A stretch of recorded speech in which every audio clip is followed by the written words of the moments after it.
Hello and welcome. It is April 26th, 2024, and we're in Active Inference ArtStream 001.1, starting a new art-related series, very appropriately with some great art discussions and presentations. This is going to be Order and Change in Art with Jacopo Frascaroli presenting, and also with Sander van der Cruys and Axel Constant here for discussion. So, thank you all for joining. Looking forward to the presentation and discussion. Thank you, Daniel. Thank you, everyone, for being here. It's great to be able to present to such a knowledgeable audience of active inference aficionados. And the work that we'll be presenting today is a work that Sander van der Cruys, Karl Friston, and myself did a few months ago. And it is a work on a topic which I would say is rather neglected or marginal so far in the active inference literature. But as I will try to show, it is a topic that is very promising. It has a lot of interesting implications, and indeed in recent years has been gathering a lot of attention. So let's jump straight into the topic, and our starting point is the remarkable convergence of interest and results that has been emerging in the last few years between scholars interested in mind and brain from a predictive processing or active inference perspective, and scholars interested in studying the arts and aesthetics from a variety of perspectives: philosophy, psychology, neuroscience, but also increasingly the history of art and artistic practice as well. So this convergence of interests and results is fostering an ambitious research program that is proving beneficial for both sides. Because on the one hand, predictive processing and active inferences are increasingly seen as frameworks that can illuminate important aspects of our aesthetic encounters and our aesthetic experiences. While on the other hand, the arts and aesthetics, seen from these predictive processing or active inference perspectives, are increasingly seen as potential windows into important aspects of our mental functioning. So the talk will be exploring these two directions of research. And most of what I will say is taken from these two papers, one that Sander van der Cruys, Karl Friston, and myself wrote, and that gives the title to this presentation, and the other that I wrote together with Sander, Helmut Leder and Elvira Brattico, and both papers can be found in this recently published theme issue of Philosophical Transactions of the Royal Society B, which is devoted entirely to these intersections between predictive processing and active inference on the one hand, and the arts and aesthetics on the other hand. So if you want a sort of overview of the state of the art on the topic, I definitely recommend checking out this theme issue. The plan for the talk will be pretty straightforward. As I said, we will be exploring these two main directions of current research. The first pertains to the ways in which we can illuminate aspects of aesthetic experience using the active inference. And in this context, we will be seeing what we mean by aesthetic experience. We'll be introducing the notion of sense-making and epistemic arcs from this an active inference perspective, and we will be talking about how these notions can clarify certain aspects of our engagement with the arts and our aesthetic experiences. In the second part of the talk, we'll be talking about ways in which, on the other hand, our mental functioning can be illuminated by the arts and aesthetics considered from this active inference or predictive processing perspective. And we'll be examining a sort of analogy between what artists do and what cognitive scientists do when they study the mind. And we will be clarifying how an examination of the arts and aesthetics can throw light on, among other things, the dynamics of inference, the dynamics of affect, and certain aspects of well-being and psychopathology. And in the end, I will be presenting some conclusions and some directions for future research as well. So let's start by saying something on how we can illuminate aesthetic experience from an active inference perspective. Now, we should probably start by clarifying what is our explanatory target here, that is aesthetic experiences. Aesthetic experiences have been characterized by the philosophical and the psychological literature as experiences traditionally associated with the notion of beauty, the perception of beauty in some sensory array. And these are experiences that we undergo with varying degrees of intensity in the most varied circumstances of our life. It could be that we are looking at the wonderful vista, that we are examining and finding pleasure in the arrangement of furniture in a living room. But most characteristically, aesthetic experiences are experiences that we undergo while engaging with art, while listening to great pieces of music, while confronted with great work of visual art, while reading great novels, and so on. Now, there is a set of features that are recurrently attributed to aesthetic experiences, and that's the feature. These are the features that we are trying to explain from this active inference perspective. First of all, aesthetic experiences are considered to be pleasurable. These are experiences that are accompanied by the pleasant affective response normally. This doesn't mean that they are not uncomfortable or riddled with difficulty, but in the end, overall, they tend to be pleasurable. They are also self-sustaining, and by this I mean that they are experiences in which we seem to engage without any further purpose, and in which we seem to engage in a continuous manner, finding in this particular sensory array that we are examining novel things to examine and to be interested in and to care about as we go along. And so they sustain our serious and attention throughout, and we seem to care about them without any further utilitarian purpose in mind.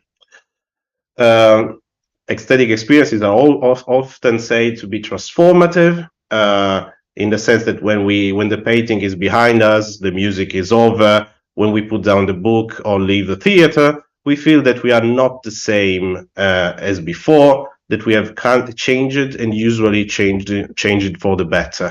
This is a particularly strong trait associated with aesthetic experience that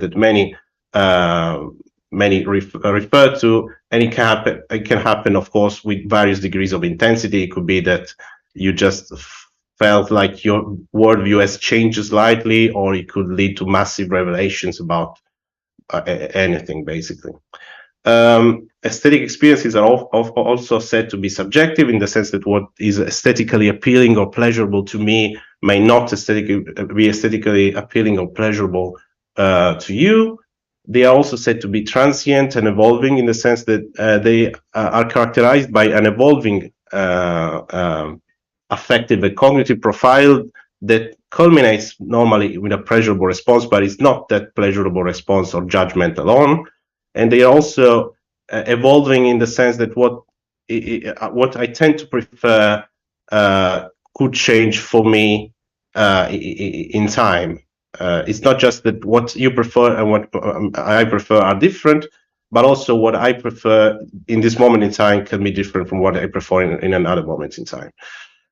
And also, aesthetic experiences tend to be seen as related in some way with a feeling of freedom from existing constraints in our perceptual, cognitive, or motor processes, and a feeling of enhanced perception of our possibilities for action. We will say more about that. But these are more or less the features that we choose to concentrate on, and they are more characteristic of aesthetic experiences.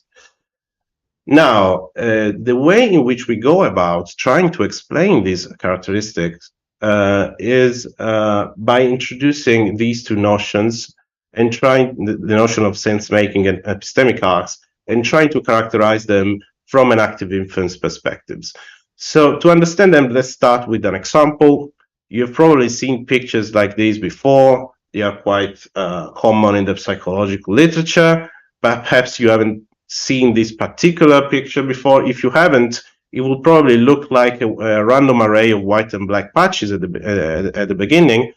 But if you concentrate enough on it, after a while you may start to notice that there is an animal in the picture, more specifically a cow. If you can't see the cow, here are some cues. In the picture, you just see the face of the cow. These are the nostrils of the cow. These are the eyes. These are the ears of the cow. Now, if you see the cow now, you did something pretty remarkable already, in the sense that you have arranged what seemed to be like a random array of sensory stimulations into something meaningful, and that's what we mean by sense making. And we can sort of break down this process from an active inference perspective by thinking about a sort of epistemic arc involved in the discovery of structure in our sensory stimulation. We start with uncertainty about the potential causes of our sensory stimulations. This uncertainty, in some cases, and this case, for example, triggers an expectation of the possibility to reduce such uncertainty. And that's what curiosity looks like from an active inference perspective, according to an increasing literature. There is curiosity, the feeling that we can find structure in our sensorium, that if we look for enough time, we will be able to understand something, is characterized from an active inference perspective as expected uncertainty reduction or expected information gain, which means the extent to which we predicted we will be able to reduce uncertainty about the causes of our sensory stimulations. If we are curious, so that is in the cases in which uncertainty is such that we seem the stimulus sort of yields a promise of making sense if we concentrate on it enough, we will probably try to put in place epistemic actions, that is actions that we perform in order to reduce uncertainty. And this could go from saccades, as we examine the picture, up to internet searches, and every source of actions aimed at reducing the ambiguity or the uncertainty of our sensory stimulations. And if we are lucky enough, these epistemic actions leads us to uncertainty reduction, and in the end, we experience pleasure. You will have noticed that when you found the cow in the picture, as with many of these moony images, you have probably felt a positive affective reactions that psychologists normally call an aha moment or an aha experience, that has both cognitive and affective components, and that accompanies the increase, the sudden clarity about the causes of your sensory stimulation. So overall, this experience generates a sort of arc, as we said, that goes from uncertainty to pleasure. And it is an arc. It is important to stress that this is an idealized experience, because things could go wrong in many ways. For example, uncertainty in your sensory stimulation could be so high that you are not quite sure that you can reduce it, and so you don't experience curiosity in the first place, because you are not confident in the possibilities of reducing uncertainty in your stimulations. But it could also be the case that your epistemic actions do not lead to uncertainty reduction, but to an increase in uncertainty instead. After all, it's a changeable world. And even if we put in place actions to reduce uncertainty, it could well be that uncertainty stays the same or increase even. And things could also go wrong, because uncertainty in some cases is not reduced to an appreciable extent, or is not reduced fast enough for us to experience this pleasurable affective response. So, as I said, this epistemic arc is an idealized experience, a way of capturing successful sense making, we will say. Sense making that happens in an optimal way, but things could go wrong in many possible ways. Now, if we think about why we experience pleasure while guessing the structure of our sensorium, while settling on a specific hypothesis about the hidden causes of our sensory data, well, that has a pretty straightforward explanation from an active inference perspective, because in this perspective, as we know, reducing uncertainty is pleasurable because it means maximizing model evidence. That is maximizing the evidence for your own existence, something which Howe and others have called self-evidencing. But it's important to stress, and we stress in the paper, that self-evidencing is not to be seen as sort of passive process of confirming already pre-existing belief, but it's more like an active process that is it's a process of self-transformation as well, because in finding the structure of our sensorium, in defining it, in determining it, we are also determining the structure of yourself as a model of that sensorium. And so finding structure is always restructuring yourself in this way, which is a very active process, and that will be relevant in the rest of our discussion. So reducing uncertainty is pleasurable, and these ground several theories of affect and well-being from a predictive processing or active inference perspective. I've put some of the papers, relevant papers there. They all more or less stress that increasing prediction error are normally affectively negatively balanced, whereas decrease in prediction error are normally seen as positive. And these links well with certain assumptions and certain empirical results in the psychological literature and in literature in developmental robotics, for example. It is known, for example, that infants tend to concentrate on stimulations that are neither too unpredictable nor too predictable, because these are the stimulations that maximize their learning and their the refining of their model of the world. This is known as the Goldilocks effect. And this sort of environment, these spaces of these regions of the input space that afford optimal uncertainty minimization are sometimes called progress niches, and we'll see the relevance for that for art in a minute. So overall, there is a view that several aspects of our affective responses are related to the dynamics of uncertainty minimizations, and that we experience positive affect in relation to our successful attempts at uncertainty minimization, and that this thing makes us concentrate towards regions of the input space that afford such an optimal reduction in prediction error minimization. Now, let's try to apply all this to the case of art. Our contention in the paper that Sander has been developing for some years now is that art provides us with good epistemic arts. That is, art provides us with these idealized experiences of uncertainty minimization, whereby we start with something which is ambiguous or not immediately responding to our predictions. Then this thing asks us to perform epistemic actions that are in the end successful and that leads to a pleasurable response. If we, for example, take this painting by Monet, we see this process going on at sort of low level, perceptual level, which is that the ships and the water here appear so vividly because we probably put in place the same thing, the same process that we put in place in the case of the cow.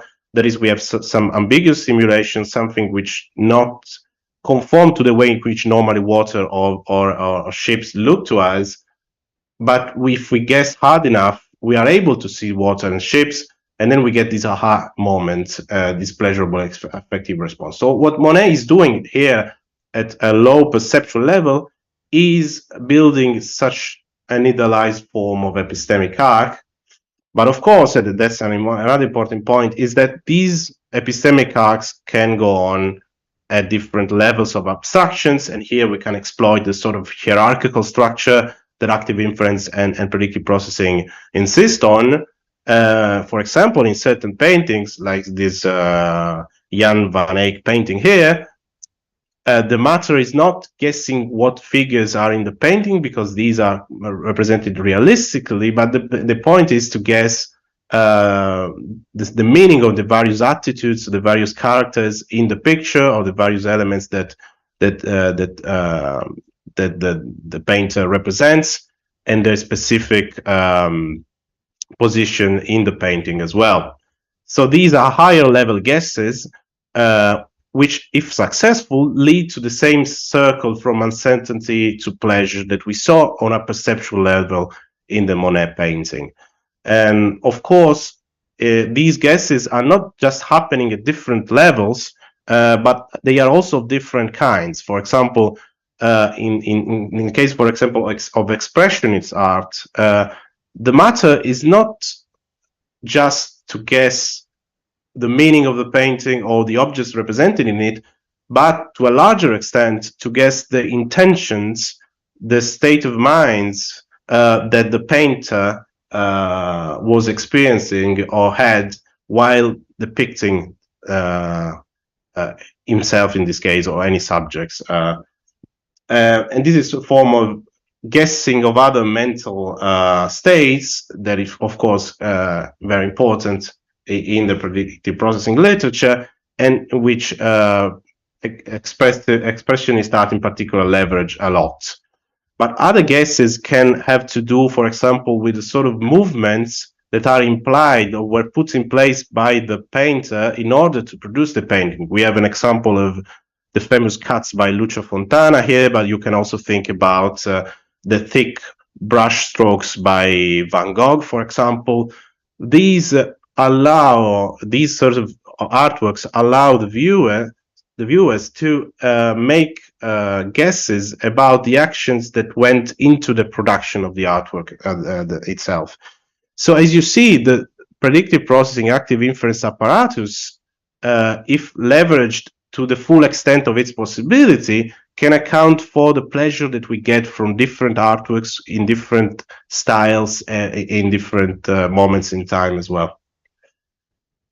Now, it's also important to understand that these guesses at various levels inform the guesses at the others level. For example, if you have understood more or less what figures are in the painting, and you're making high-level hypotheses about their meaning, and you make another high-level hypothesis about something in particular, you might be pushed towards re-examining certain portions of the painting and noticing something on a perceptual level that you didn't notice before. So often in art, solving ambiguities or uncertainties at a lower level opens up problems on a higher level, and solving problems on a higher level reopens problems on a perceptual level. And this, in successful art, goes on and on and on, and prolongs our engagement with the artwork itself. Importantly, also, artworks, great artworks in particular, are such that they keep us guessing. They have a good supply of structural indeterminacy, as Yuri Lotman puts it. That is, they are ambiguous in many ways, and such that if you solve the ambiguities the first time that you see it, and you experience certain epistemic acts, if you revisit it, you might experience others epistemic acts that you hadn't considered before, and you can even experience more pleasure as a result. But indeed, great artworks are seen as those sorts of inexhaustible stimulations that keep providing us with important insights, and that might be a way of characterizing how they do so. In sum, if we take into account all these ways in which art keep us guessing, we will see that artworks are conceivable, are interpretable as hyperstructurable sensory streams, progress niches in their own right, that allow us to keep improving our models of the world in very refined way. And perhaps then the attraction that we have towards these stimulations is just part of a broader attraction that we talked before for regions of our input space that allows our optimal cognitive functioning. Now, in this picture, it is important to stress that aesthetic experiences are subjective in the sense that whether a specific sensory array will afford a pleasurable experience for a specific agent will depend on the generative model that it commands. what is unpredictable or ambiguous or uncertain for me can be perfectly predictable for you. And so if that's the case, it doesn't prompt the same epistemic arc that it prompts for me. And we see these constantly in the development of individual and collective taste that often demands that we search for more ambiguous, more unpredictable stimulations as we learn more about a specific art form, in order for us to recover the sense of wonder and insight that a certain particular stimulation with the right kind of ambiguity gives us. In this picture, aesthetic experiences are also transient and evolving in the sense that they depend on the specific dynamics of uncertainty reduction and epistemic arcs involved. And so, for example, for me, this Monet painting, if seen many times, won't probably cause the same feeling of insight and pleasure that it caused the first time when I guessed the presence of the ships and the water in the painting. Much like seeing the cow for the second time, the cow that you saw before, doesn't prompt the same aha experience to the same extent, because now you are more likely to directly interpret it as a cow in an automatic way.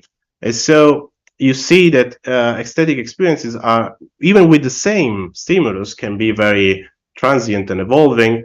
And in a sense, we are always trying with aesthetic stimulations to recover the sort of ingenuity and that we had while seeing the picture or the stimulation for the first time. And art is often characterized as providing us occasions to see things as for the first time, and that could be a way in which it does so.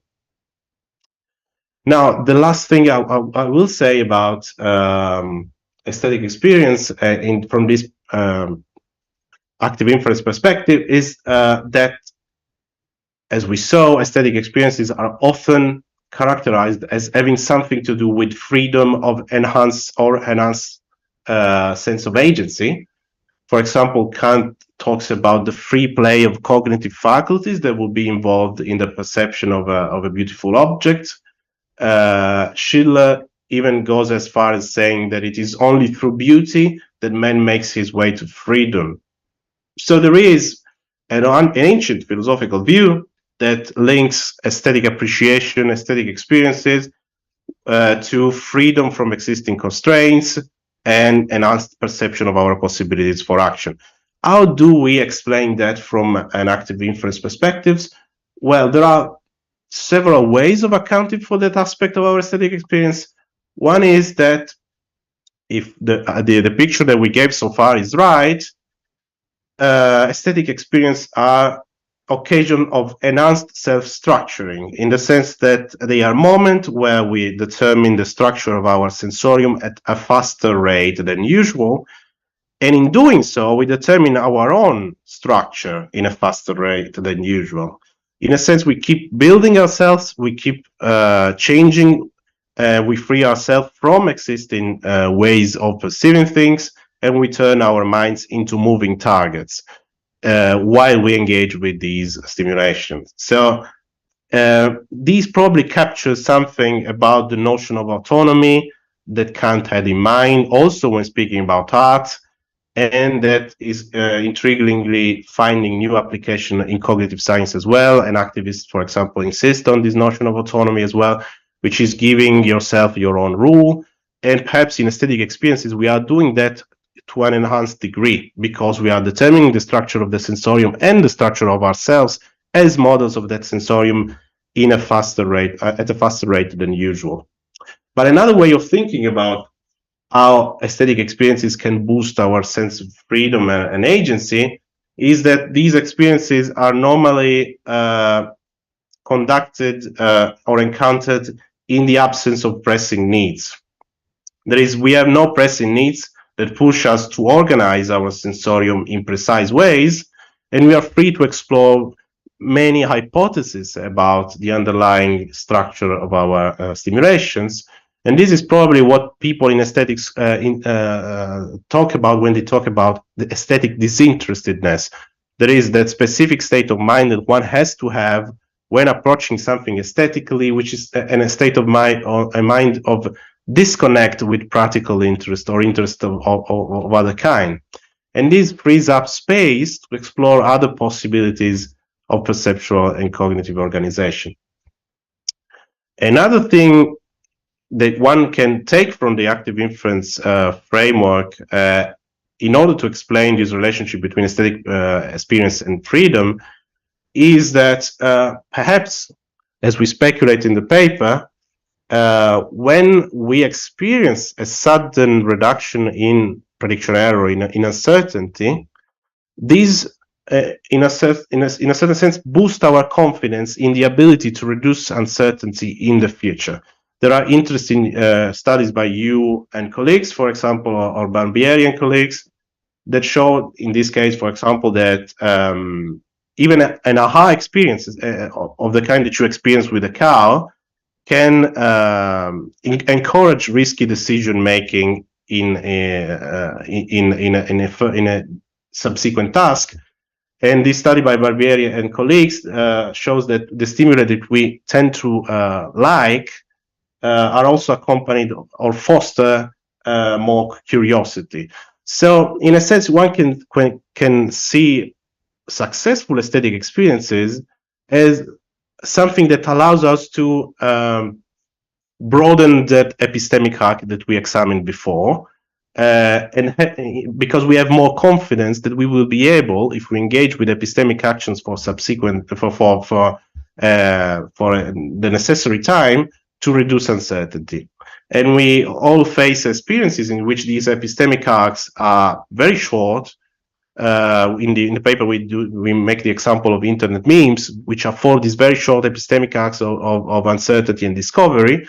But art is normally seen as boosting our confidence in our ability to endure and uncertainty, something which is sometimes referred as negative capability.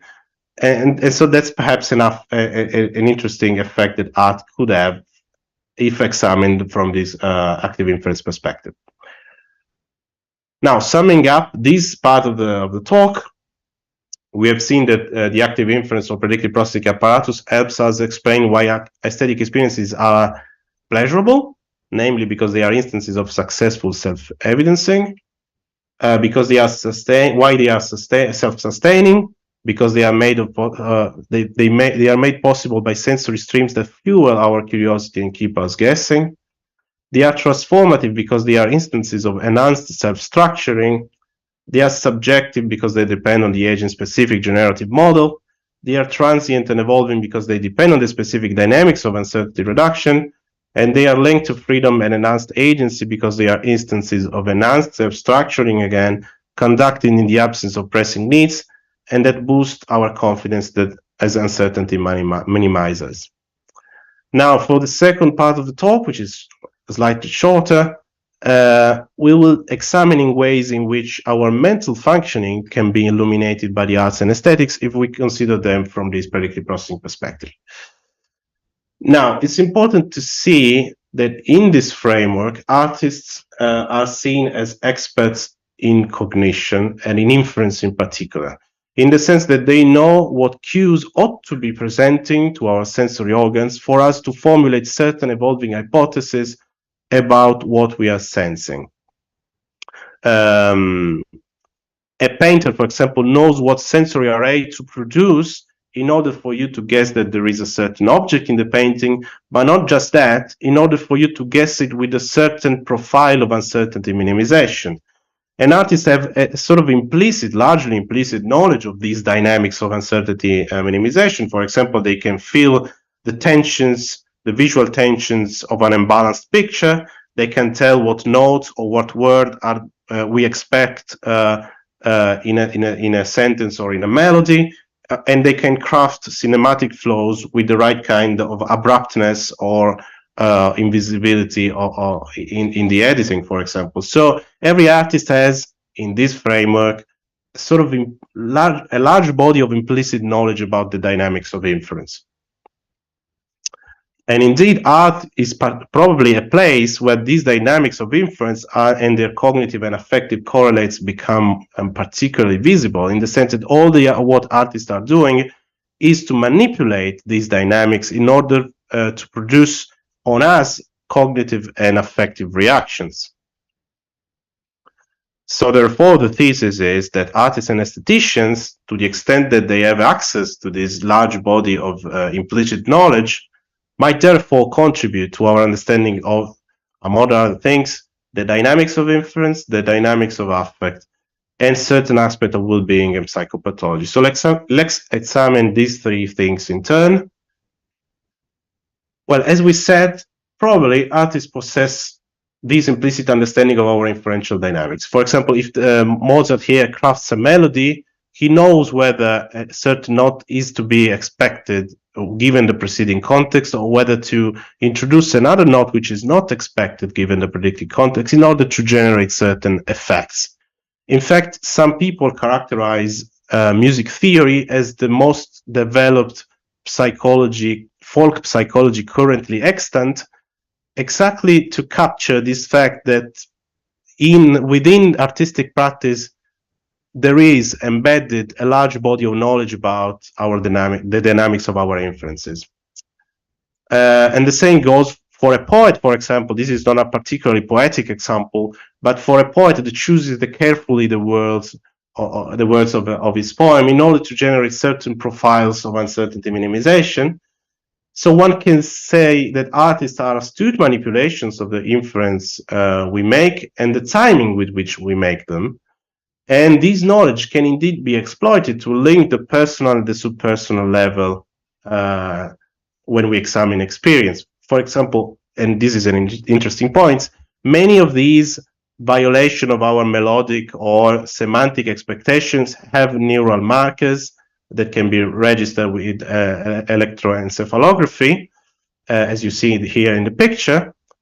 And so by linking these neural correlates with the phenomenological variations that they are accompanied by, which artists and aestheticians examine, perhaps we can have a means to contribute to the literature on the neural correlates of consciousness, or to that scientific enterprise that goes by the name of neurophenomenology, that does exactly this operation of connecting subpersonal and personal level experience.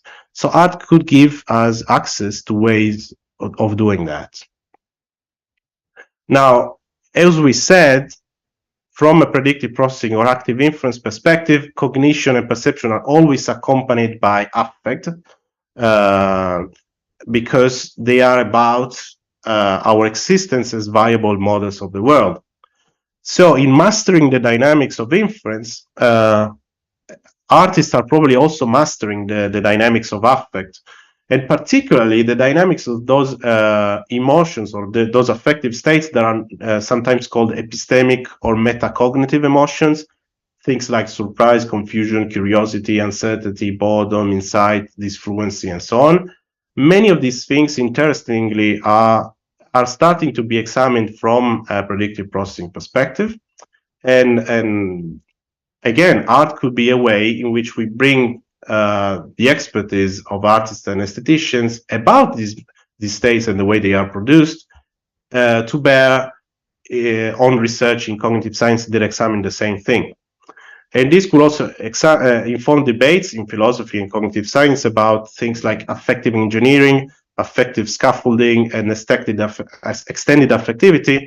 There is ways of conceptualizing the many ways in which we modify our affective states by modifying things in the environment, and we manage our affective states by managing the sort of stimulation that we encounter. Art seems to be a particularly interesting case of affective scaffolding or extended affectivity, and it is interesting to see that indeed art is starting to be examined from that perspective in some recent work as well. And finally, as for well-being and psychopathology, well, we saw that aesthetic experiences, if we are right, have a lot to do with optimal cognitive functioning, in the sense that they afford those optimal experiences that we characterize as epistemic arcs. They are about optimal information seeking, about optimal development of our mental models. And so to the extent that artists and aestheticians have access to these dynamics, perhaps we can gather from them indication on how to design experiences that favor involvement, motivation, learning, and discovery.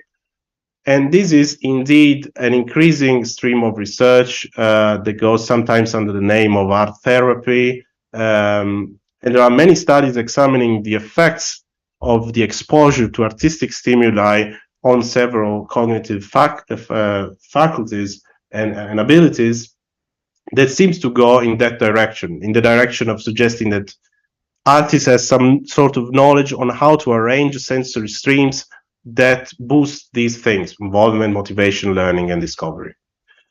And finally, perhaps if aesthetic experiences have a lot to do with optimal cognitive functioning, they can perhaps shed light on forms of pathological cognitive functioning or epistemic behavior. Because indeed, one thing that active inference allows us to do is to conceptualize many pathologies of our information seeking, collective information seeking, like echo chambers, conspiracy theories, and so on, and many psychopathologies like schizophrenia, delusion, autism, anxiety, and mood disorders like anxiety and depression, is having to do something with suboptimal ways of engaging with environmental uncertainty. So if art can tell us something about optimal cognitive functioning, perhaps it can tell us something about deviations from this optimal cognitive functioning, which it is important to stress, are often put in place in order to recover that viability in the end. And on the other hand, studies about these pathological conditions could also inform the production, the study of the production of art and aesthetic experiences, because, as you know, there is a long tradition of studies linking creativity in art with psychopathological conditions, for example. Okay, so let's draw some conclusion now and some direction for future research by just rehearsing what we said so far. So we have seen that there is a remarkable convergence of interests and results between scholars working within the predictive processing or active inference framework and scholars studying the arts and aesthetics. This convergence is proving beneficial for both sides because, on the one hand, predictive processing and active inference are illuminating aspects of our aesthetic experiences, things like why they are pleasurable, why they are self-sustaining, transformative, subjective, transient, and linked to freedom and enhanced agency. Apologies for the misspelling there. And on the other hand, art and aesthetics are beginning to be seen as windows into mental functioning and revealing something about the dynamics of inference, the dynamics of affect, and well-being and psychopathology. Now, to point out directions for future research, in aesthetics in particular, which is a big field that has contributors from philosophy, psychology, neuroscience, and so on, the next thing to study probably from this predictive processing or active inference perspective, or the next thing that are needed are a more empirical testing of the predictive processing hypothesis, which are sometimes very difficult to test. In the introduction to the theme issue, we examine some of these difficulties, which have to do with mainly with the way of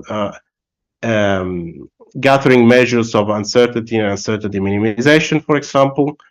So more empirical testing is needed, but also more insights into the neural underpinnings of these dynamics, which are quite often linked to the limbic systems and the relationship between the way in which we conceptualize dopamine and other hormones from a predictive processing perspective. But the neural underpinnings of these epistemic arts, these aha moments, are still all to be clarified. Also, it is important to understand how these predictive processing perspective that we are advancing connects with links to other frameworks in empirical aesthetics, which is a big field with a long history. And this is particularly important if you want to discern the specific predictions that have to do with the predictive processing framework from predictions that are made in other frameworks as well. And an important also expansion of this story would be its extension to not just exteroceptive stimulation, which have been the subject of our attention in the presentation and in our papers mostly. That is stimulation that we get from the environment, but also proprioceptive and interoceptive stimulations that have also their own inferential dynamics, and they could open possibilities, for example, to conceptualize also things like sports, performative arts, the playing of instruments, for example, or skillful motor behavior as a way of as a form of aesthetic experience itself. And another relevant expansion of the story, which hasn't been covered so far a lot, is taking the artist's perspective, because we talked a lot about aesthetic experience, that is experience of subjects exposed to aesthetic stimulations, but we haven't talked much about the way in which these stimulations are produced. That is the creative process that is put in place by artists in order to generate these carefully curated sensory streams. And there is a very interesting beginning of that exploration in the paper by Axel Constant and colleagues in the theme issue, which I recommend. I refer you for more on creativity and active inference. More broadly, the expansions of the view that I am presenting for cognitive science have to do, as we said already, with studying the dynamics of inference, affective, and well-being and psychopathology, which are all directions that are very much still to be explored. But also, there are many other phenomena that are normally examined under an aesthetic perspective, but that have also been given accounts from a predictive processing perspective, things like learning, attention, motivation, and conscious experience, that are very much still to be examined from this perspective, and the need, and they would probably profit from the encounter between aesthetics and art on the one hand, and active inference on the other. Okay, I conclude by just reminding you again of the theme issue on these topics, and thanking once more my collaborators. First of all, Sander van der Kruis, which is also here, will be able to stay for the Q&A and answer your concerns as well. Karl Friston, Helmut Leder, and Elvira Bratico. Thank you very much for your attention. I look forward to an interesting discussion. Thank you. Thanks for the presentation. Awesome. Thank you. All right. Well, lots of places to jump in. Perhaps Sander first, and then Axel, if you would like to make any initial remarks or just give any context or what you are left with from the presentation. Well, it was a great overview of the work we've done together, and I have little to add immediately. But yeah, I'm interested in, like, how can we empirically test this, and how can we quantify uncertainty in a way that we can link it to people's experiences. And in music, this is happening a bit. Like, people are using models that output measures of uncertainty while processing progressions of chords, for example. This is the work of Chung, and there it's found that these models, the surprise measures and the uncertainty measures that are derived from these models, they predict the emotions that individuals are experiencing when listening to this music. So that's an interesting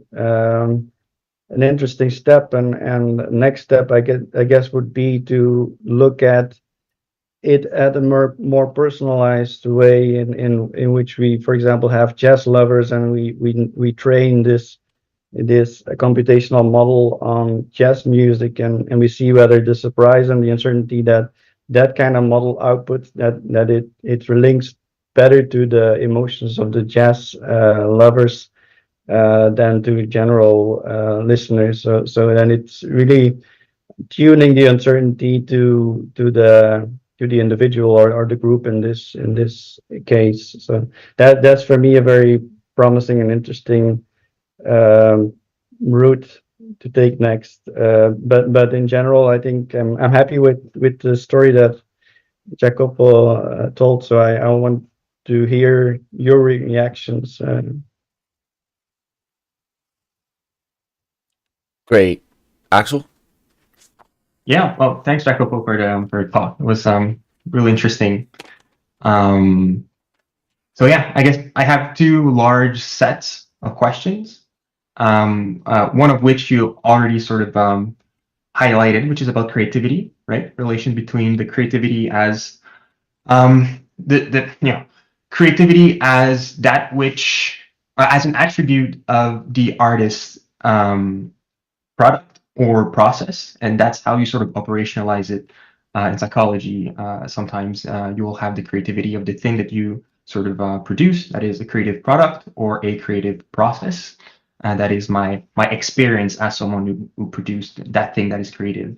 That can also be creative in a sense, right? The set of questions that have to do with creativity for me, it's especially this interesting observation that the creativity of the process doesn't seem to be predictive of the creativity of the product, right? Because product creativity, you have like two criteria: the aptness and the novelty, right? And the aptness has to do with, let's say I want to create a stand for a laptop. It can be a creative laptop stand, but for that stand to be creative as a product, quote unquote, it also has to work. It also has to hold my laptop, right? So that's the aptness criterion. It has to be useful and has to work for what it's designed to do, right? And then you have the novelty, which is a statistical criterion, which is from the point of view of all the kind of laptop stands that have been produced, which of those are considered most original, if you will, from the point of view of the people who would assess all the population of laptop stands, right? And again, that doesn't seem to track with the creativity of the process of me producing laptop stands, right? So I can think or feel like I'm producing a pretty boring laptop stand, and it turns out to be a very creative product, creative laptop stand, right? So I would be interested in hearing you on this sort of not a contradiction, but something that is slightly unexpected, right? So that's the first set of questions concerning creativity. It revolves around this interesting finding. And then the other set of questions has to do with, and I think this is a more general problem in the predictive processing literature and aesthetic experience. We often say that for you, it's the concept of the aesthetic arc, right? And hearing you, it sounds as though traveling on the arc, if you will, so reducing my uncertainty, would in and of itself be pleasurable, right? And I'm not very clear on why that would be the case. I would like that to be the case because it sounds very intuitive, right? When I reduce my uncertainty, it's like it's good. I like that. It works well, right? But really, for that to be the case, we would need kind of a story about how the computational physiology, according to active inference, right, maps onto the actual neurophysiology of pleasure, right? So I'm not sure we have that story. Well, maybe we do, but I haven't seen it, right? Or the alternative would be something like once I'm at the end of that sort of travel on that arc, right, I arrive at an outcome which will be pleasurable or rewarding, and that works for me, right? But the arc in and of itself because it's a process of minimizing uncertainty, it would be therefore pleasurable. I would need more explanation of why that would be the case, right? So I guess, yeah, those are the two sets of questions. Thank you. Very excellent questions. I'll start, if you don't mind, Asanda, and then you will probably add more, especially perhaps about the second question as well.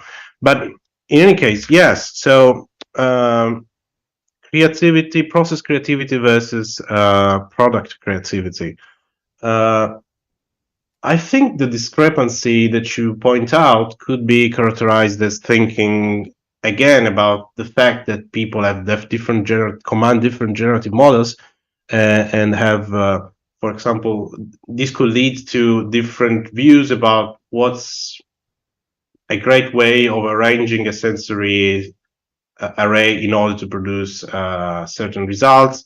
An artist could feel that, especially if it has practiced similar procedures all very frequently, that the solution at which he or she arrives at is boring or uninteresting, and the audience may feel very different for the fact that the generative model is different. They don't expect a particular solution.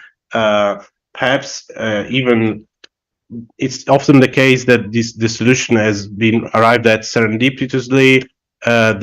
The designer hasn't accounted for certain uses or certain way of reading the stimulation that people find in the stimulation themselves, because they command different generative models, and so perhaps there are ways of accounting for this discrepancy between product creativity and process creativity. But it's very interesting. I've always found interesting the way in which product creativity is described, as you said, as having to do with both aptness and novelty, because it seems that these two things capture two aspects of the story that we have been telling. Novelty, of course, capture the sort of uncertainty, unpredictability of a certain sensory array and the way in which you should interact with it, whereas aptness capture the sort of the end of the parable, when you get the insight and you get how all the pieces should fit together, and you need to have both in order to have an aesthetic experience in our account and in order to be creative. So perhaps there is the nice link here between the aesthetic experience of a viewer and the creative process that generated that experience. Right. So it would be like I had this laptop stand that I look at it and I'm like, what's that? And I try to use that thing, and then I figure out that it is a laptop stand. And that whole process, right? Once I figured out that it is a laptop stand and it works well as a laptop stand, right? The aptness criterion is met.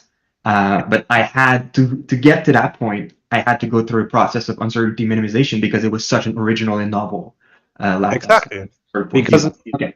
You notice aptness more, in a sense, if it comes into a context in which you need to discover it. Otherwise, you are just acting automatically on an object that you already know how to use. You can perceive the creativity of the object. Even a mug is creative in a sense because it affords a certain way of using it, but you need to recover, in a sense, that creativity that past generations of makers have put into that object, which is not visible to you anymore, in a sense. So again, you have a sort of a relationship between creative processes and which do not look creative according to how habituated we are to them, and the aesthetic experience as we conceptualize it, which has to do with stimuli that are novel enough for us to notice them, but not so novel that we are not able to use them anymore. I would just add to that, because that's very important to see, like, the aesthetic experience also as a creative act, in a sense, that this blurring of the line between the creator and the perceiver is important in this view, that every aesthetic experience is in a sense, because of this discovery aspect, and a creative act as well. And so the aptness is very much dependent on the models of the viewer or the models of the creator. But I mean, that there is discrepancy outside and inside, that's like a logical thing to me. And of course, as much as the models overlap between the audience and the artist, and then there will be agreed upon creativity, strength, as it were, of the object. But it might come across as very creative for one person, but not at all for another person. So yeah. Yeah, and it you know, you often hear stuff like, especially for things like contemporary art, right? Where people will say, you know, I don't see the point. I don't see why that's interesting, right?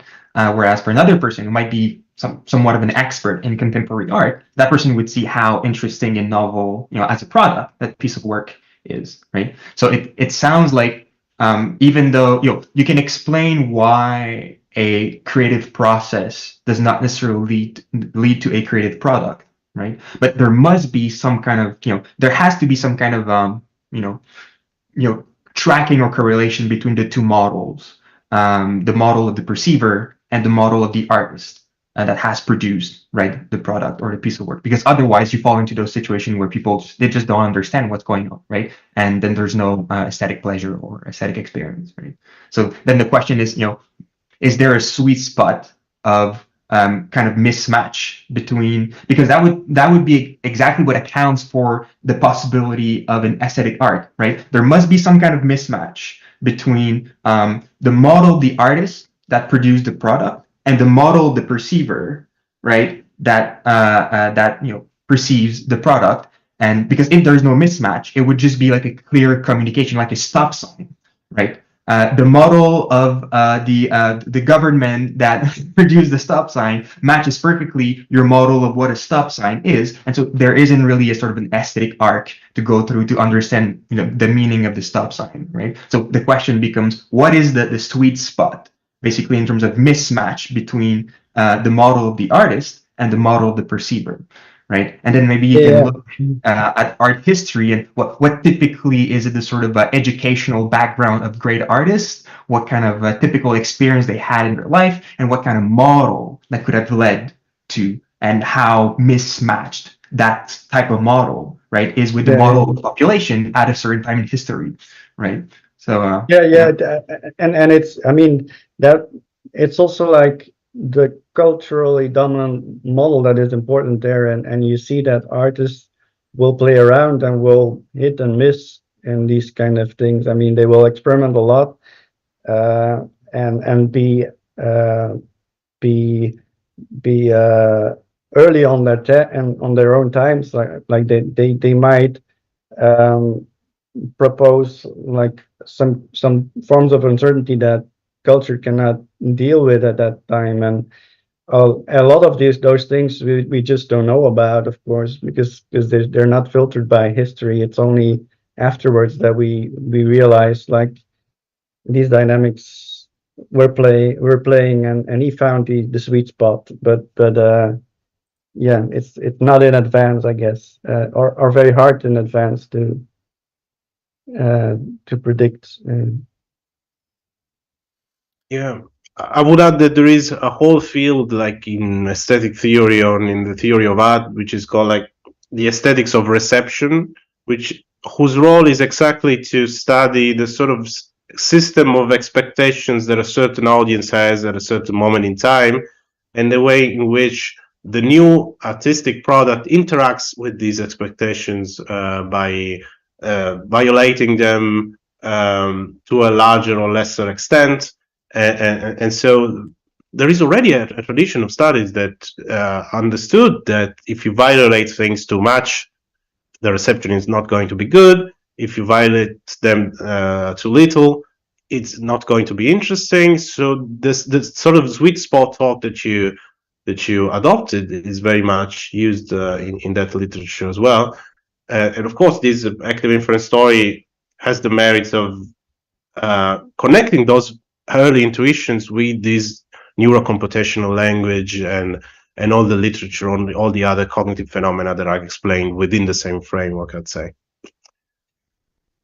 And as for the second, also very interesting question, if I understood you well, you gave two alternatives. Either you have pleasure within the along the whole arc that we have described, or you have pleasure in the end, right?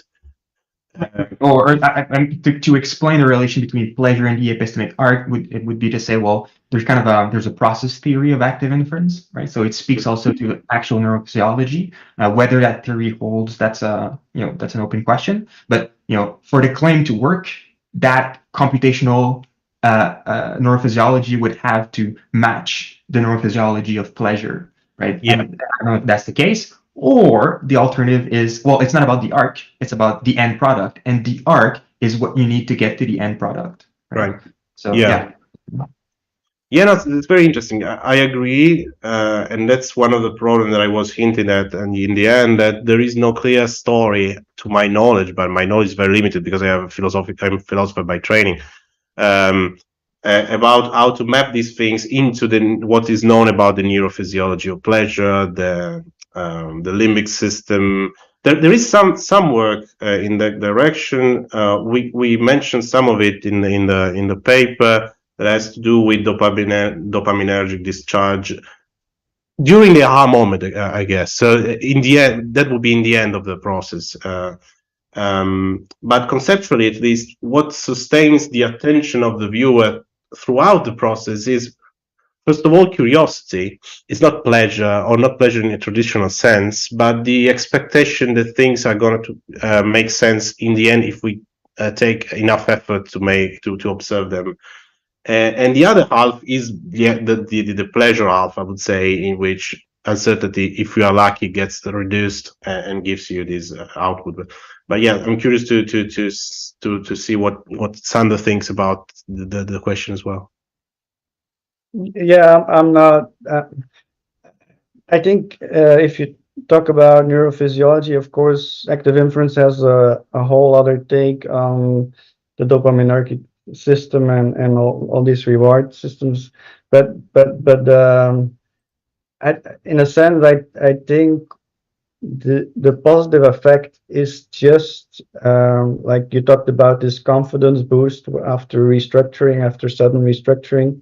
I think the positive effect is just this feeling of the confidence and the opening up of alternatives, which probably has to do with kind of a precision that is in a diffuse way, projecting back to all the things that you are doing, but in what ways specifically, that's very unclear to me. Like, but it seems to be that dopamine might be well placed, or these systems might be well placed to have a diffuse effect on further processing in a kind of energizing sense. But I'm not thinking about pleasure as the traditional reward sense. I don't think that's very useful in an active inference framing. Because it doesn't really explain much if you just point to a reward center that is then activated. And so I try to see it as more as a kind of network effect, and as a kind of as you discuss this subsequent effects of an aha that then boosts your autonomy by having these effects on precision. But yeah, that's all very speculative still, I think. Yeah. So I guess 2 points. Jacopo, you said having a sustained attention, right? So maybe in what we call aesthetic experience, there needs to be sufficiently sustained attention for at least for long enough to get to that sort of not rewarding point, but that end point center that you're talking about, right? So maybe that's the epistemic aspect of that arc. Its function would be to maintain, like, let's say, attention for long enough. And now the question is, what does that afford to that experience is, and then an answer could be something like there's research on how in those models the volatility in your beliefs about the structure of the world, that is your transition matrix, that relate to stuff like anxiety, right? From the point of view of neurophysiology, right? So maybe that what we call aesthetic pleasure is just the release or the reduction of a feeling of anxiety and uncertainty, right? And the aha moment is not like a aha of knowledge; it's a aha of relief, right? So it's I don't know, maybe that's how you can conciliate the. But at any rate, you would have to make or people who make that claim that the arc is pleasurable because reducing uncertainty is pleasurable.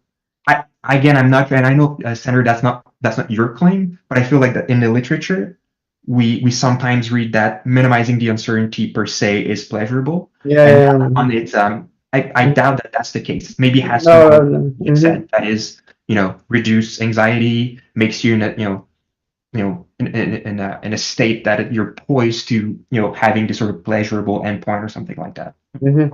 Yeah, that's an important point that maybe wasn't emphasized enough, but indeed, like if active inference is true, then we're constantly reducing uncertainty by actions, by walking, and so it cannot be merely that. It has to do with some kind of unexpected rate of uncertainty reduction. So they have to be. That's why artists work with obstacles and in creating uncertainty to try to have us this experience, but always in a like a fallible way, of course, but to try to give us the experience that we suddenly resolve the uncertainty in a way that is faster than we expected, maybe when engaging with it first.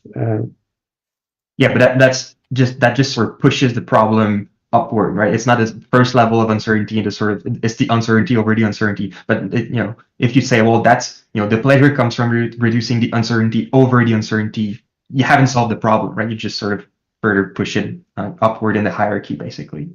I guess the problem is that we don't have a good story of why reducing uncertainty per se would be tied to like pleasurable experience, right? And what would you find like a kind of satisfying explanation? Because for me, it's not so much that like it seems like it's more puzzling to me to start from a rewards perspective, where people get rewarded by some things suddenly by having some activity and reward structures.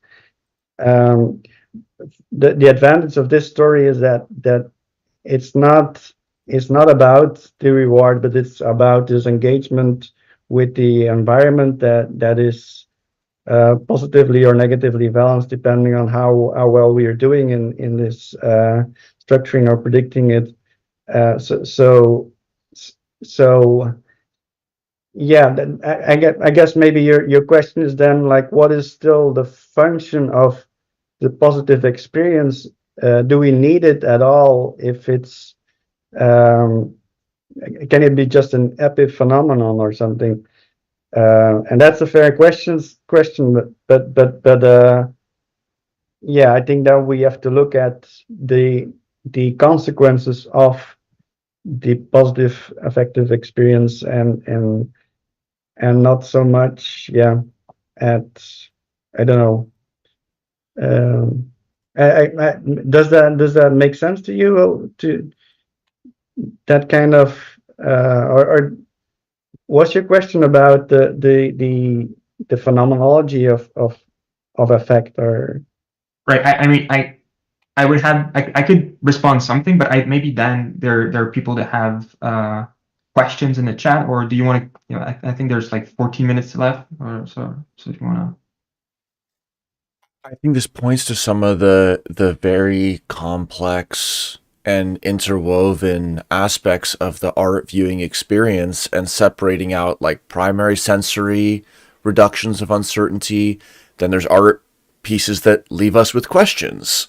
So then, okay, well then that is increasing our precision on us being the kind of cultural thing that's left with a question after the Shakespeare play, those start getting into very stacked and socially enacted kinds of uncertainties and actions and pleasures that may be very distal from the laptop stand.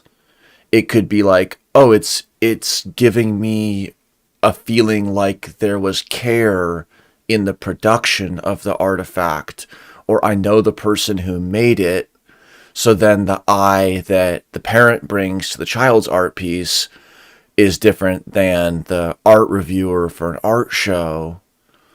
And so it's almost like an invitation to explore those alternative hypotheses now within a space where we can at least juxtapose them and recombine them, because there's so many media specific and experiential elements that can't necessarily be separated out very cleanly, because we're talking about the human reception of art, not a insect's reception of two solid colors or something that might be more isolatable to elements like ambiguity or luminance or more basic properties of the stimuli.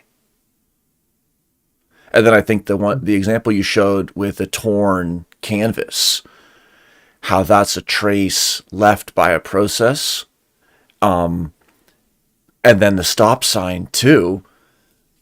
I mean, in a way, modern art has kind of broken that fourth wall with the urinal and with the blank squares and all these kinds of things that complexify just the day-to-day engagement. And for some people, it's a bizarre, unnecessary complexification. For other people, it's kind of a re-enchantment with regular objects. And it just shows how even an object that somebody did not intend to produce as art could still trigger a deeply aesthetic experience. And so it's almost like more questions than answers, perhaps. Nice, yeah. I mean, yes, one of the advantages of the story we have been presenting, I think, is that active inference offers is this possibility to exploit the hierarchical organization of our predictions. Of course, as predictions becomes more abstract and are also more difficult to test and to verify, and we enter into a whole lot of very difficult to pinpoint predictions which are cultural in nature, that have enough effect of our appreciation of a particular artwork, but we are not quite able to pinpoint. But the idea is that for example, with abstract art, a lot of the way in which they function as aesthetic stimulations is by playing with our very higher level expectations about, for example, how an artwork would look like according to a specific art world, according to a specific community of art consumers.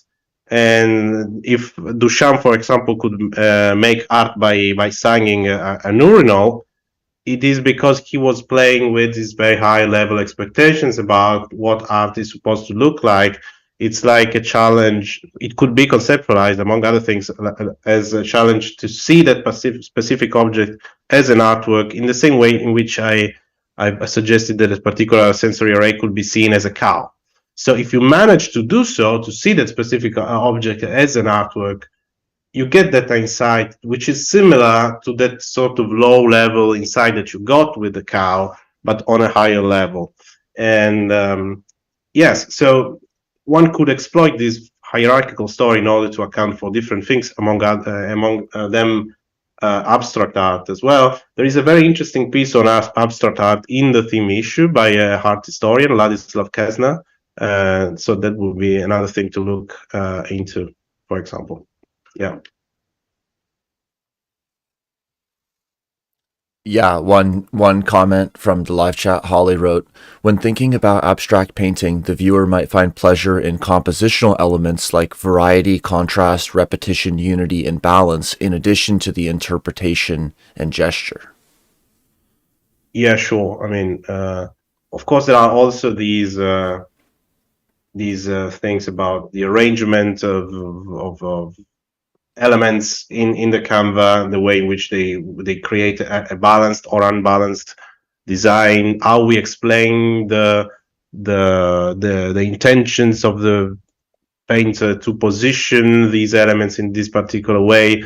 Of course, if we know more about this particular poetic of that artist, if you, for example, it becomes vital with certain artists like Mondrian or Kandinsky to know also about their theoretical writings in order to make sense of why they are using certain colors and certain shapes in certain forms.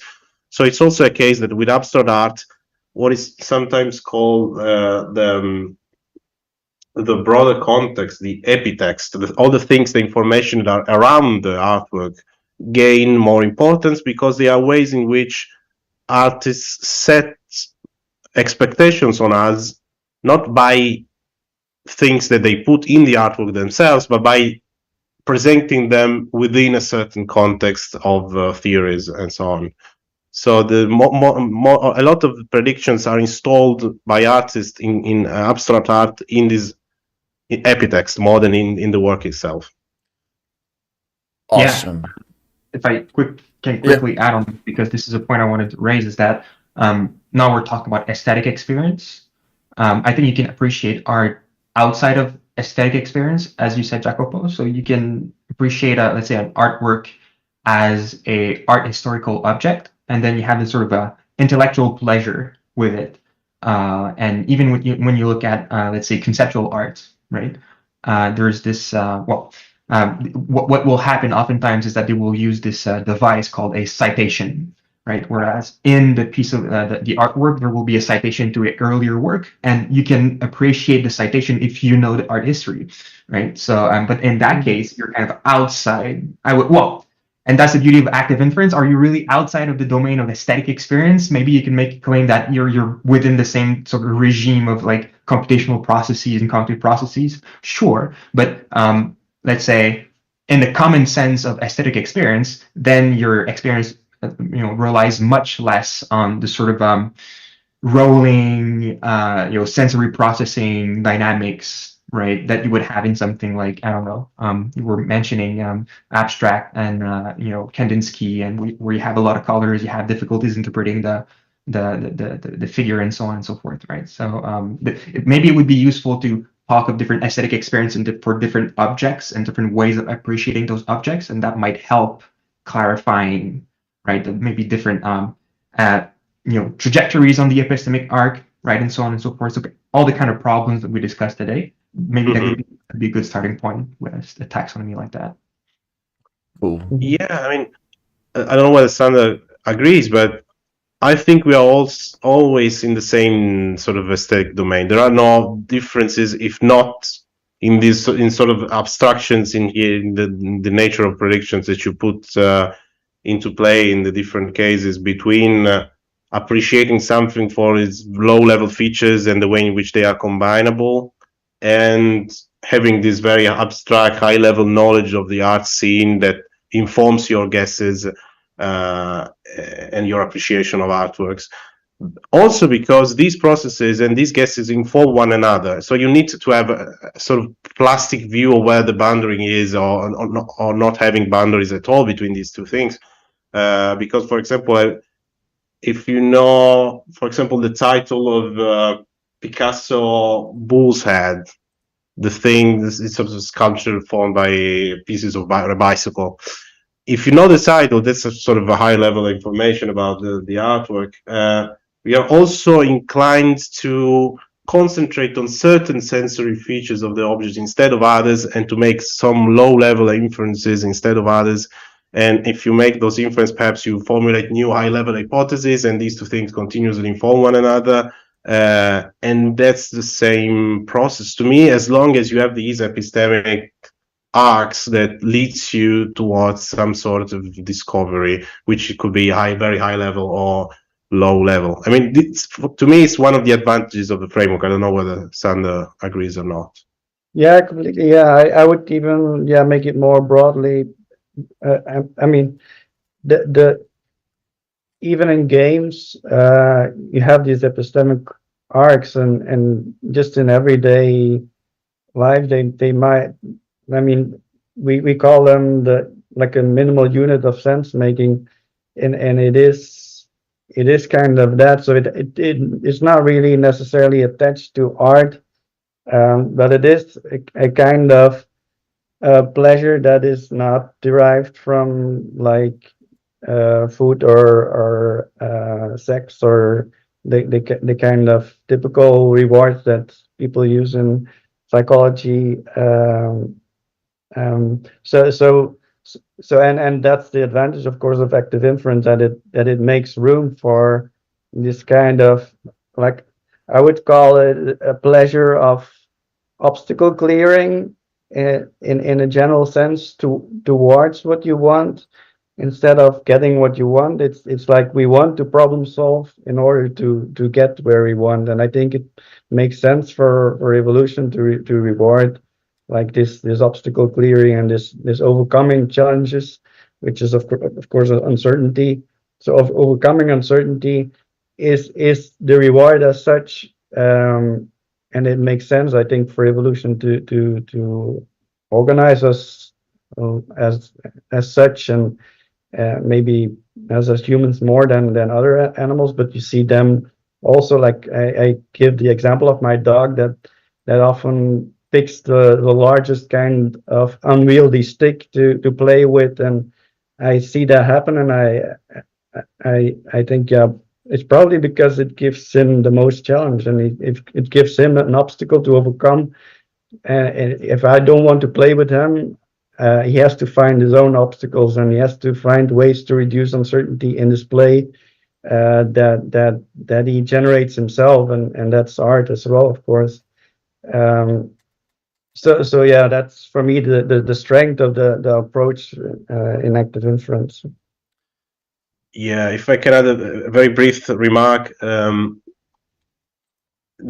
that's to some extent that's going back to the sort of modern origin of aesthetics, to Baumgarten, who used to think of aesthetics as the science of sensus cognition, he said, in general.